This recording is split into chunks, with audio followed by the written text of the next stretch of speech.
The new Panasonic Lumix S5 Mark II has officially been announced, and also the S5 II the S5 IIX has also been announced.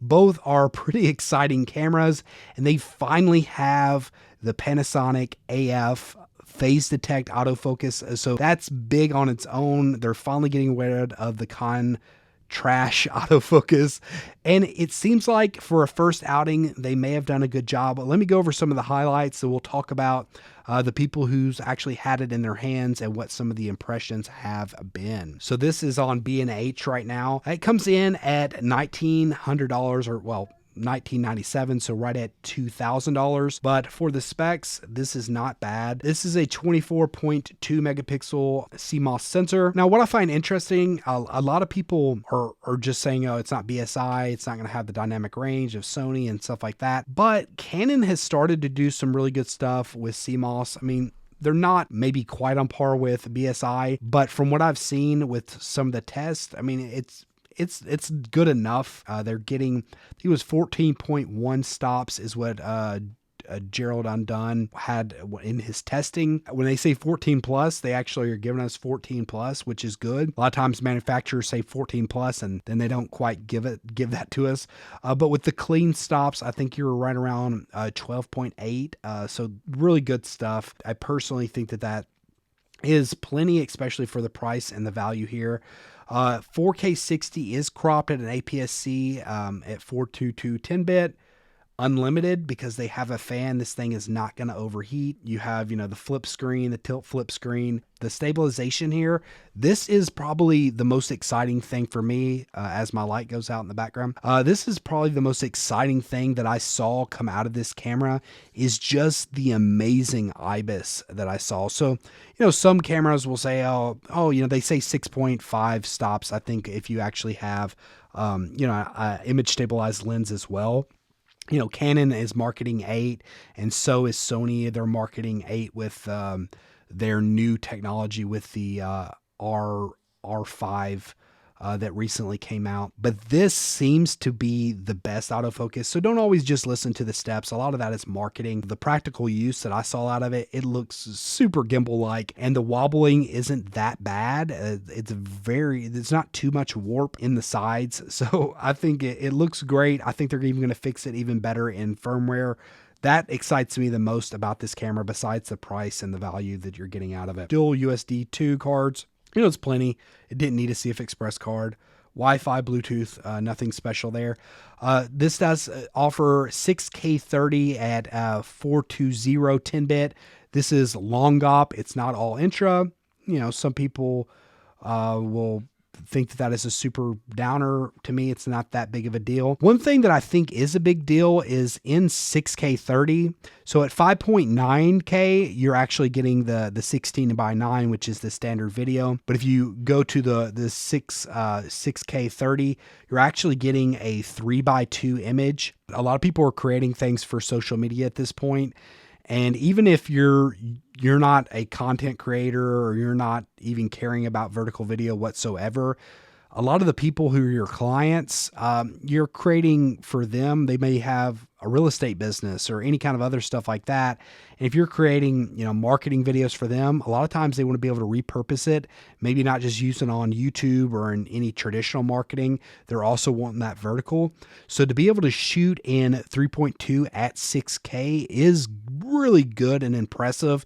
And it gives you just enough that if you're going to be able, you're still going to have to crop in a bit in order to, fill out that vertical space. But it's going to be an interesting new way of shooting things. I think that 3.2 should be something that pretty much all camera manufacturers should start putting into their arsenal, especially with the way things are going with TikTok and YouTube Shorts and Instagram, all of them. 3.68 million dot EVF, nothing spectacular there, but not a bad thing as well. This is the big one. This is 799 Phase Detect. One thing that I thought was super impressive about this Phase Detect, first off, this is its first outing. It's not the best implementation. It's not up there with Sony and Canon in my mind, but And and you don't get a lot of the animal eye autofocus. You get human eye autofocus, and you get animal detection. But overall, as long as the animal detection is working appropriately, that's fine. And with their Phase Detect, it looked super smooth, and it looked very cinema-like. And so if you're a videographer, I think this is a really smart option for you, or it's definitely something to consider and take a look at. And I think that they look like they've really been able to dial their autofocus in to, maybe it's not the most responsive, maybe it doesn't pick everything up the best. Definitely a huge improvement, and definitely a very cinematic roll off. It doesn't have a weird, like I said, it seems to naturally move into things. And I think that they're learning a lot from the fact that they've been used for a long time in actual very professional shoots. So I'm very impressed by it. It seems like the ISO performance is pretty good. It's up to 30 frames per second electronic. I'm not sure how usable it is. Based upon it's not the fastest sensor in the world, not the fastest processor, but it's there. Mechanical shutters like 9. It's maybe not as snappy as Sony or Canon, but definitely on the video features, this is some good stuff. One of the things that I think is really good about it too is in the video features, you're getting scopes. I don't know if they give you false colors, but they're giving you a lot of different options. They give you the full size HDMI port. It's just very professional. You get your LUTs. You're able to actually bake in a LUT, so that's good. You also can use your LUT as just a monitoring tool.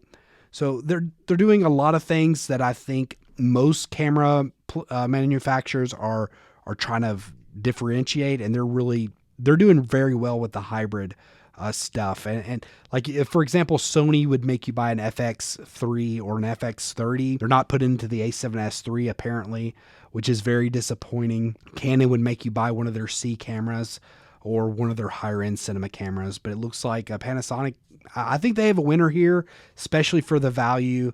The XLR input, your digital hot shoe, I guess it's right there for optional version. I'm very impressed by it. And what is more impressive to me is this price point. I think it's very aggressive. I think that's what Panasonic needs to do. I like Panasonic overall. I think that they've been a Phase Detect autofocus away from being the best camera for 2 or 3 years. I think if the S1H 3 years ago had Phase Detect, I think we'd have a very different camera landscape. Hopefully it's not too late for Panasonic.